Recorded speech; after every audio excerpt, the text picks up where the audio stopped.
Bonjour à tous, bienvenue comme chaque jour à la session d'analyse après marché.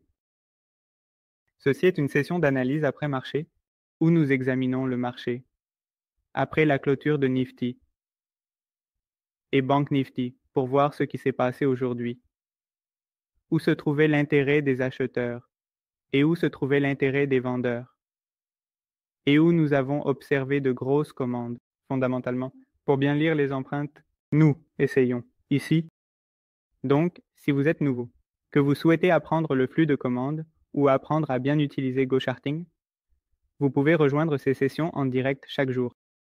Le lien de cette session en direct est téléchargé avant 17 heures dans la communauté Telegram et Discord de GoCharting. D'accord. Nous avons lancé notre chaîne YouTube sur GoCharting qui est disponible dans toutes les langues internationales, que vous soyez fan en arabe, en hindi et aussi en anglais. L'enregistrement de cette session en direct est probablement disponible dans chaque langue, sur chaque chaîne de GoCharting, dans différentes langues, d'accord? Donc les liens de toutes ces chaînes en direct sont donnés dans la description. Donc, vous pouvez également rejoindre ces chaînes et rejoindre la communauté de GoCharting. Aujourd'hui, nous allons voir ce qui s'est passé auparavant dans le Nifty. Donc, avant cela, jetons un coup d'œil à la confirmation du profil de volume d'hier pour voir comment c'était. Le profil de volume d'hier était assez simple. Il y avait un motif en forme de V, en forme de B et quelque part aussi en forme de D. Si l'on regarde seulement cette partie, c'était en forme de D. D'accord, donc essentiellement cette partie indiquait qu'il y avait eu beaucoup d'achats et de ventes dans cette section et un profil de volume significatif a formé une plage. Nous avons donc marqué le point haut de la zone de valeur qui était également la note d'hier et nous avons marqué le point bas d'hier qui était aussi le point bas de la zone de valeur. Aujourd'hui, le Nifty est resté à l'intérieur de ces mêmes plages toute la journée, étant donné que c'était à l'intérieur des zones d'hier. Il n'y a pas autant d'avantages à discuter des autres choses. D'accord, donc maintenant nous voyons que nous avons regardé le profil de volume pour voir où se situent ces deux niveaux. Et le Nifty est resté entre ces deux niveaux toute la journée. Maintenant, nous allons examiner le flux de commandes pour voir quelle confirmation nous avons obtenue au-dessus de ces niveaux et quelle confirmation nous avons pu observer dans le footprint, où les acheteurs sont-ils entrés, où les vendeurs sont-ils entrés. Après ces niveaux, nous allons essentiellement essayer d'obtenir une confirmation du flux de commandes à ces mêmes niveaux. D'accord. Pour le Nifty, la taille du tick est de 180. D'accord. Et pour le Bank Nifty, c'est en mode automatique. Donc, avant de lire les empreintes, avant de bien lire les empreintes, nous devons savoir ce qu'est le delta, car, avec l'aide du delta, nous allons utiliser les empreintes ici. Alors, qu'est-ce que le delta? Le delta est un outil simple qui nous indique. Le delta nous indique la différence entre les acheteurs et les vendeurs. Maintenant, comment la différence entre acheteurs et vendeurs? Par exemple, voici une empreinte. À droite de la multiplication des se trouvent les acheteurs, à gauche se trouvent les vendeurs. Donc essentiellement, que fait le delta? Il additionnera tous les vendeurs, notant les vendeurs en négatif, et additionnera tous les acheteurs en positif, d'accord, celui qui aura la valeur la plus élevée, sera le delta. Supposons que ce soit la valeur de l'acheteur. Ici, nous montrons le positif, d'accord, et la valeur du vendeur est moins 50. Donc ici, quel sera le delta? Plus 50, ce qui nous indiquera qu'il y a 50 acheteurs de plus dans cette bougie. Et si le delta de n'importe quel autre est négatif, alors il y a plus de vendeurs. Donc, par exemple, s'il y a 100 vendeurs en moins, et 50 acheteurs en plus, cela signifie que le delta de cette bougie est moins 50, ce qui nous indique qu'il y a 50 vendeurs de plus dans cette bougie particulière. Comparé au billet, cela nous donne une confirmation du delta. Maintenant, le delta de chaque bougie est visible ici en bas. Si vous souhaitez ajouter le delta, allez dans l'étude F1 et recherchez barre statique. En cliquant, le delta sera tracé ici devant vous. D'accord, donc maintenant, positif signifie que c'est à l'intérieur de la boîte verte et qu'il n'y a aucun signe négatif. Cela signifie qu'il y a un delta positif et que dans cette bougie particulière, il y a plus d'acheteurs. Le delta positif indique les acheteurs et dès que vous voyez la bougie suivante, il y a un symbole négatif devant la valeur et dans la boîte rouge, cela signifie qu'il y a plus de vendeurs dans cette bougie aujourd'hui par rapport aux acheteurs. D'accord? Nous avons compris ce qu'est le delta des acheteurs, où il y a plus d'acheteurs, où il y a plus de vendeurs. Désolé. Donc, maintenant, nous allons lire le delta de chaque bougie, mais nous allons lire davantage le delta des bougies dont la valeur est essentiellement supérieure à 30, que ce soit du côté négatif du delta ou du côté positif, la valeur doit être supérieure à 30. Par exemple, cette bougie a un delta de 1000, 2000, 5000, 24 000, 22 000 delta, ce sont de petits joueurs. Pour l'instant, comme vous pouvez le voir. Autour de 100 000, autour de 30 000, c'est au-dessus, n'est-ce pas? Donc, cela signifie qu'il y a eu de très grandes transactions à l'intérieur de ces bougies. Désolé. Il y a eu de très grandes transactions à l'intérieur de ces bougies, du côté des acheteurs et du côté des vendeurs.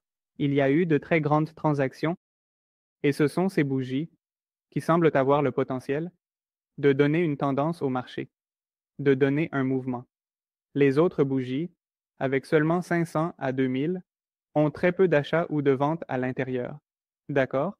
Donc, nous allons essentiellement lire tout delta au-dessus de 30 autour de nous.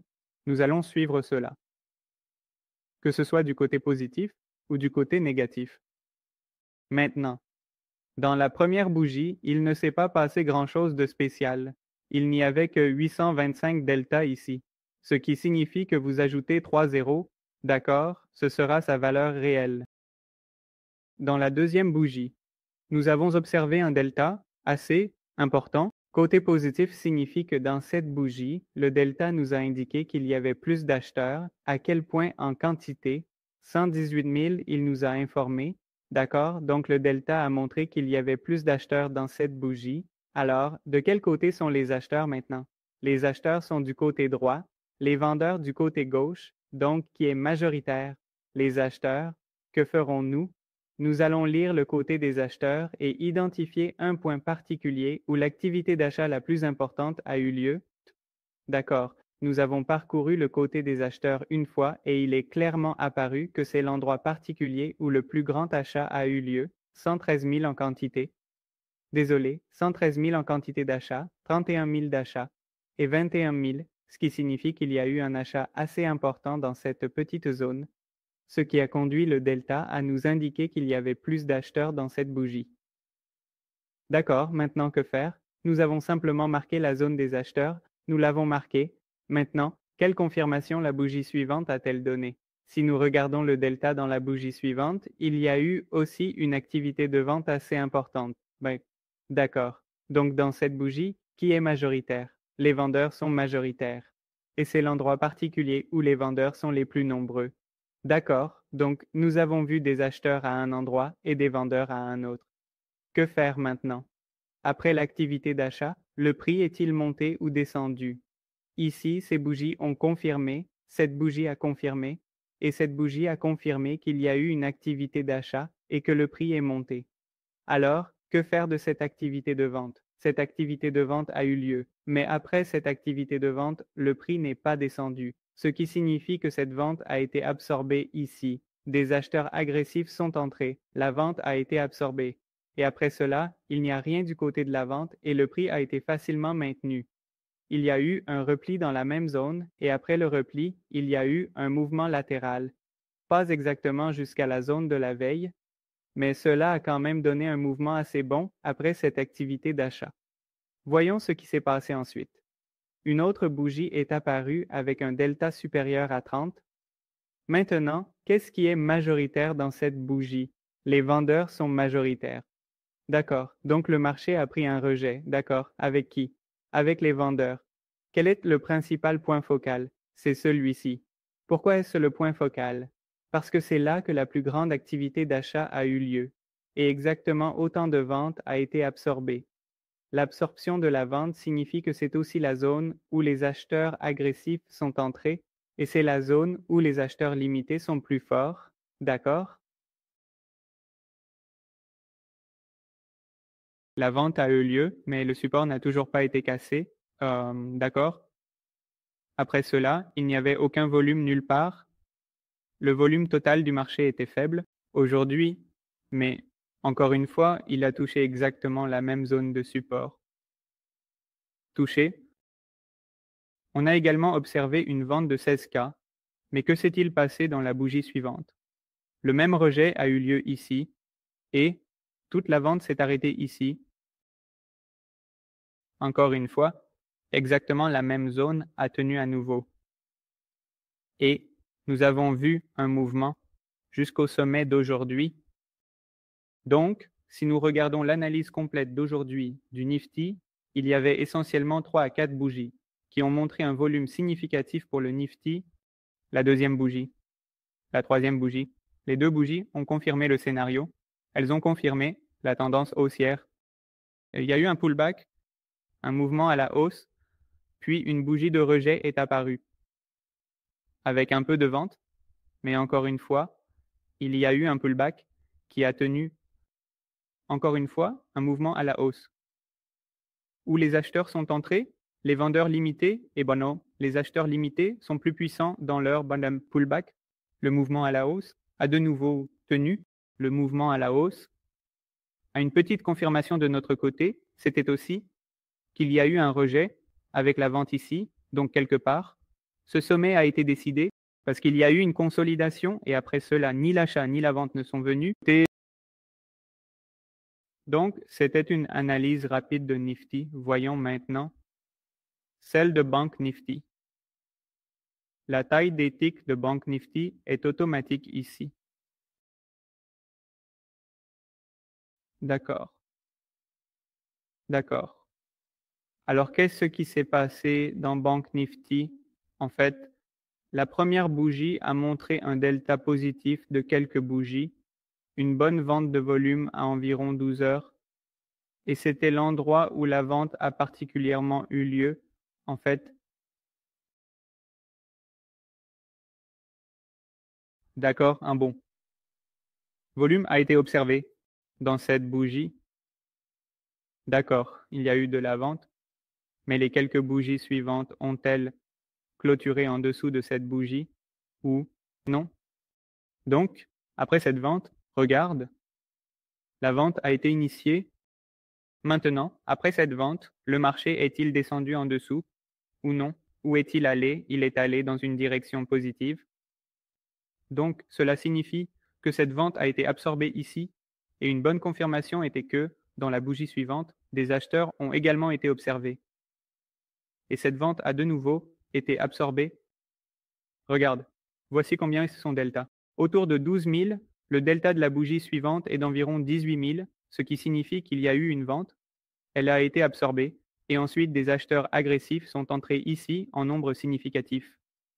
C'est à cet endroit que l'achat a de nouveau été initié dans la bougie suivante, et tout comme pour le Nifty, dans le Bank Nifty également, il n'y avait que 2 à 3 bougies qui avaient une signification notable, c'est-à-dire que seules quelques bougies au début montraient une vente ou un achat significatif. Et cela aussi signifie, dans le Bank Nifty également, l'achat et la vente ont été initiés dans les premières bougies de départ, ce qui a également décrit tout le scénario de la force acheteuse dans le Nifty. La première bougie a absorbé la vente, des acheteurs agressifs du centre. Ici, la vente a d'abord été absorbée, puis les acheteurs agressifs du centre ont pris le relais, créant ainsi un scénario de force acheteuse. Encore une fois, un pullback s'est produit ici, il y a eu quelques ventes, mais les bougies suivantes ont confirmé un nouveau pullback, puis une remontée similaire à celle du Nifty. Un pullback à la hausse s'est produit, et une remontée à la hausse, donc dans le Bank Nifty aussi, cela a commencé de la même manière. Il y avait 45 bougies avec un volume assez important. Ensuite, dans la même zone, des pullbacks ont eu lieu et des mouvements à la hausse ont continué à se produire. C'était donc l'analyse en un coup d'œil du Bank Nifty. Si quelqu'un a des doutes concernant cela, nous organisons également des sessions de questions ici. Comme une session de questions-réponses de 30 minutes après la fin de la vie. Donc, si vous avez des doutes, vous pouvez rejoindre en direct et poser vos questions